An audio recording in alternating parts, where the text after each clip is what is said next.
on s'entraîne bien, on écoute les consignes du coach. Donc là, je peux dire que... Et puis on est trop confiant, quoi. On est confiant. L'ambiance est là, donc on attend le jour J. On a joué 2 matchs amicaux contre le Mali. Là-bas, on a tiré des renseignements, quoi. On a eu quelques expériences là-bas. Et ça nous a aidé, quoi. Donc pour le moral, ça aide. L'objectif, c'est de se qualifier. Et pour se qualifier, il faut qu'on gagne à l'extérieur, quoi. L'équipe nationale du Sénégal s'envolera ce jeudi 20 septembre. Boukounta Sissé et ses hommes, conscients de l'enjeu, espèrent ramener un résultat positif de leur déplacement. On quitte le Sénégal, direction l'Afrique, puisqu'on connaît désormais les 4 équipes qualifiées pour les demi-finales de la Ligue africaine des champions. Le TP Mazembe de Lamine Ndiaye en sera, sauf que donc, les Congolais devront faire face à l'Espérance de Tunis pour l'avant-dernier tour. Les demi-finales, le point Chertigan Diao. La dernière journée des phases de poule de la Ligue africaine des champions, marquée par la défaite du tout-puissant Mazembe. Les Congolais battus 1-0 sur la pelouse des Ghanéens du Berekum Chelsea terminent 2e du groupe B. La conséquence directe est que les poulains de Lamine Ndiaye vont croiser en demi-finale la redoutable équipe de l'Espérance de Tunis tenant du titre. Al Ahly du Caire termine leader du groupe avec 11 points. Elle a fait match nul en partout contre le frère ennemi, le Zamalek, qui a fini dernier de cette poule B. Dans la poule A, on notera la qualification des Sunshine Stars du Nigeria qui vont accompagner l'Espérance de Tunis. Les Sunshine qui joueront contre les Égyptiens d'Al Ahly. Les matchs allés de ces demi-finales vont se jouer les 5, 6 et 7 octobre prochains. Le retour les 19, 20 et 21 octobre. Alors Ablaye, en parlant justement de professionnalisme cette année, on a vu qu'on entamait la 3e saison. J'imagine qu'en tant que technicien, vous suivez ça de très près. Est-ce que vous avez l'impression que le football professionnel progresse au Sénégal? Il est vrai que le football professionnel progresse au Sénégal, mais il y a des améliorations à faire, surtout au niveau des effectifs. Je pense que tous les clubs ont les moyens vraiment d'être des clubs pro, mais en réduisant leurs effectifs. Moi, je pense qu'il fallait imposer 15 joueurs pro et 5 stagiaires. Et je pense que pour payer, ça ne posera pas de problème.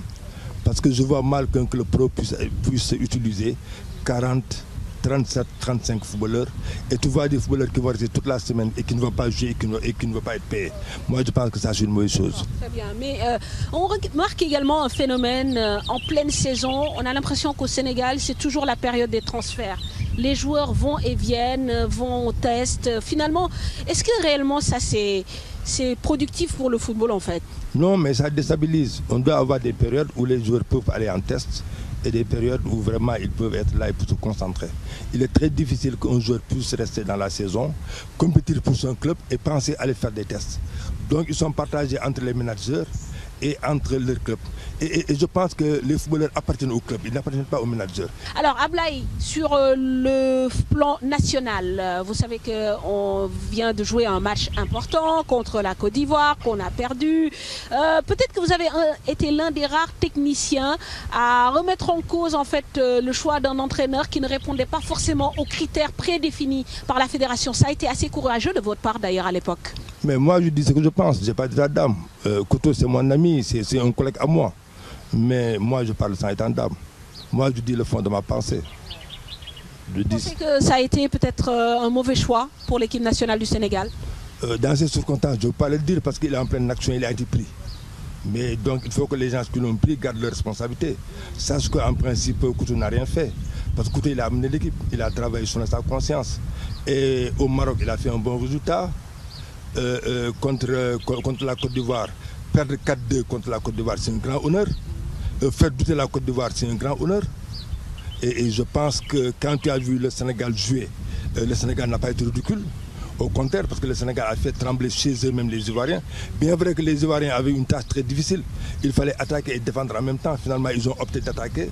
Mais je pense que Boucher a fait ce qu'il devait faire. Alors pour le retour, la manche retour, ça va être un match j'imagine très difficile à la fois pour la Côte d'Ivoire et le Sénégal. Mais est-ce que vous entrevoyez un début de solution, un début de processus qui pourrait nous permettre d'aller à la victoire? Vous savez, en football, rien n'est impossible. Parce que personne n'aurait pensé que cette équipe du Sénégal pouvait tenir tête à cette équipe ivoirienne en terre ivoirienne.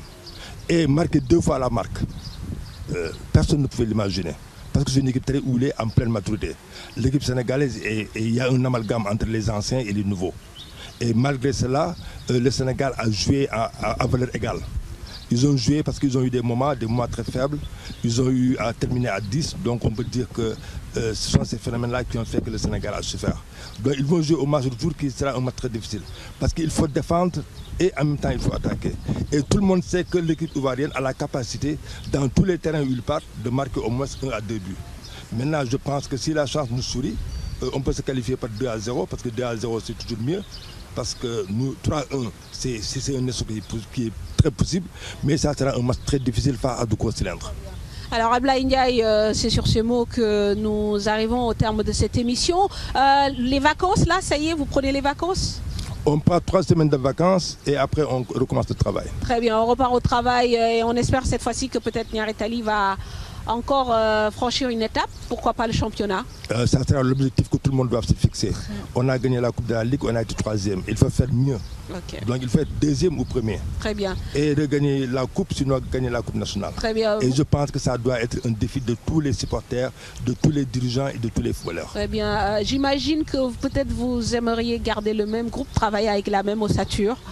À moins que les départs ne viennent contraindre votre projet en fait. Mais quel que soit Alpha, on aura des renforts parce qu'on a un axe central, un élément de taille qui est parti. On va récupérer encore un défenseur de taille et on va essayer de renforcer toutes les lignes avec des joueurs de taille. Parce que ce n'est que comme ça qu'on peut vraiment former un grand club. Parce qu'un grand club, c'est des grands joueurs. C'est les grands joueurs qui forment une grande équipe. Et sur le plan des gardiens, on est bien nantis.